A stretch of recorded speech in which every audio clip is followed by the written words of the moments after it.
Magandang araw mga kaibigan. Pag-usapan natin ngayon ang pagsasanib puwersa ni Congressman Isidro Ungab ng Davao City at ni Professor Cielo Magno laban sa mga buhayang politiko na sumisira sa ating bayan. Okay, i-share ko sa inyo, may napanood akong vlog o video na kapwa nagpapaliwanag, sabay na nagpapaliwanag, tandem po si Congressman Ungab at Professor Cielo Magno sa isang vlog. Ang ganda yung paliwanag nila. Ganitong klaseng Pilipino ang kailangan natin. May pag-asa pa ang ating bayan habang may kagaya ni Professor Cielo Magno at Congressman Ungab na hindi natatakot magsalita para sa kapakanan ng sambayanang Pilipino. Okay, pakinggan natin itong talakayan ng dalawang magigiting na Pilipino. Utong usapin na to. Tapos ako nga po ay napagbibintangan na DDS na daw ako dahil i-discuss ko tong issue na to. Alam niyo po, ako'y walang kulay. Alam ni Kong Sid na ako'y nananawagan din at sumusuporta sa impeachment ni VP Sara. Pero ito pong usapin na to ay usapin ng budget. At kailangan, natutuwa nga ako na mas marami ng Pilipino ngayon ang interesado sa usapin ng budget. So wag po nating lagyan ng kulay kasi pinipresenta po natin dito ang facts at importanteng malaman ng tao kung ano ang tunay na nangyayari sa budget ng bayan at kung ano itong proseso ng budgeting. Dahil kung tayo po ay didikit lamang sa isang kulay at papayagan natin na masira at mabastardize yung mga ganitong proseso, ay magiging paulit-ulit lang ang korupsyon sa gobyerno. So, isang tabi po natin ang ating mga kulay. Pag-usapan natin kung ano ang tunay na problema nitong budget na to dahil ito ay tax na binabayad natin. Okay? So, makinig po tayo. Sige po, Kong Sid. The budget is the lifeblood of our nation, no?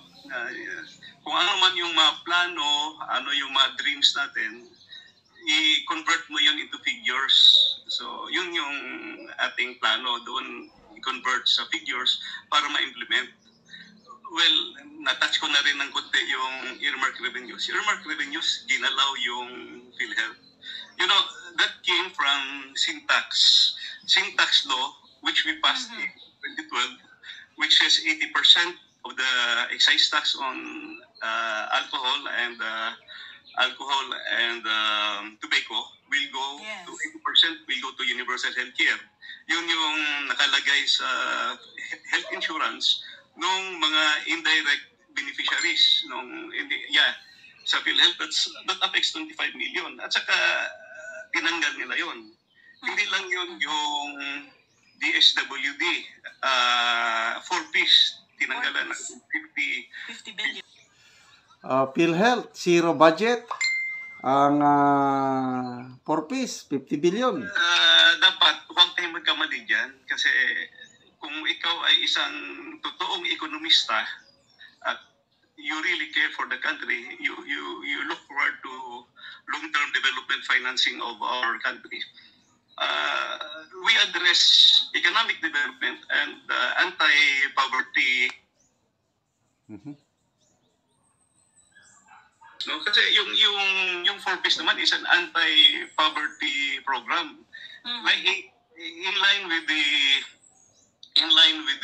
PhilHealth kasi kailangan mo ng malusog na population, no? Actually, kausap mo nga po yung mga ibang 4-piece recipient ngayon at hindi na, mukhang nababawasan na at hindi na sila nababawasan na sa lahat. May mga waiting list pa tayo dapat. Yes. How can you reduce poverty na ang ating roadmap sana by 2028, single digit na lang ang ating poverty rate. So, that was supposed to be the social compact of the admin 2028, no? So, itouch ko lang yan kasi dapat may malasakit sana yung gumagawa ng budget. No, let's not be opportunists, but... Okay. Magbigay ako ng comment yung sabi ni Congressman Ungab na may malasakit sana yung gumagawa ng budget. Ito, personal opinion ko lang ito, yung pagbawas nila ng 50 billion para sa 4-piece at instead, inuna nila yung AKAP para sa politika. That is a very clear indication na walang malasakit. Kasi hindi sila makarelate doon sa mga naghihirap na tao.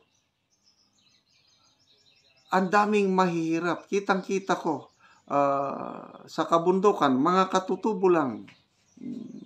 Not included pa dyan yung mga pobreng kababayan natin na nasa mga syudad, mga factory workers, mga minimum wage earners. Ang hirap ng buhay. Bakit mo tanggalan ng 50 billion ang 4 piece? Kaya walang malasakit. But real economists, no, nagpaplano sa bayan.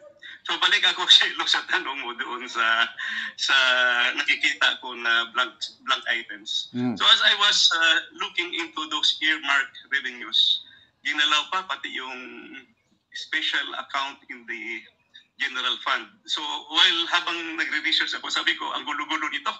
Binalikan ko, I tried to work back. Sabi ko, paano ba to? So alam mo naman, matagal ako sa Committee on Appropriations noon. Bago akong chairman, dumaan talaga ako sa proseso, naging vice chairman ako. So I really went into the rudiments of budgeting. Saka nagdi-defend talaga ako noon. When I was vice chairman, nagdi-defend talaga ako, nag-aaral ako. It's a continuing learning process. So sabi ko, balikan ko kaya yung BICAM report. Hinanap ko. Mahirap hanapin yung BICAM report. Wala sa DBM website, wala sa Senate website, wala din sa House website. So saan yun nakuha kong Sid itong... Sa emails. Kasi... pinadala sa mga congressman. Pinadala sa mga email kasi yung mga agenda at saka yung important documents, everyday nagpapadala ang secretariat noon. So, more than 300 members of Congress at saka 24 members of the Senate, pinadalhan kami ng individual emails. Kaya ngayon pa lang, yung mga nagsasabi na draft lang yung na-receive ko. Sorry, na-receive ko yan. Ipakita ko yung email na na-receive ko. At saka firmado yan, hindi ang draft report. So, binalikan ko. Kino-confirm ko na po na original yung natanggap ni Kong Sid na document at legit na BICAM report dahil may isang senador na nagpadala din sa akin ng kopya ng bicameral report. Maaari natin ipakita. Ipakita natin ngayon. Kasi... Yes, that's 222 to 25 pages. 222 pages. Yeah. Actually, noong araw, binabasa talaga namin yan eh. In fact, during our time, maganda yung pag-explain ni Cielo, no? Na yung House at saka Senate. Yan. So, ito, in-interview pala ni Professor Cielo Magno si Congressman Ucab. Doon, kasi may sariling YouTube channel sa Professor Cielo Magno. Salamat po, Professor Magno. Ipatuloy niyo po ang pagsilbi sa taong bayan through your YouTube channel. Suportahan po natin si Professor Cielo Magno. Okay, speaking of mahirap, ito, in a very small way, tumutulong tayo sa Talaandig Tribe sa Bukidnon. Sa ngayon po, housing tayo nakatutok dahil kawawa ang kalagayan ng Talaandig. Yung bahay nila, either walang bahay, nakikita ra sa mga parents, or sira-sira ang bubong, o yung yero, o yung iba nga, walang yero. Plastic, trapal, or cellophane lang. So,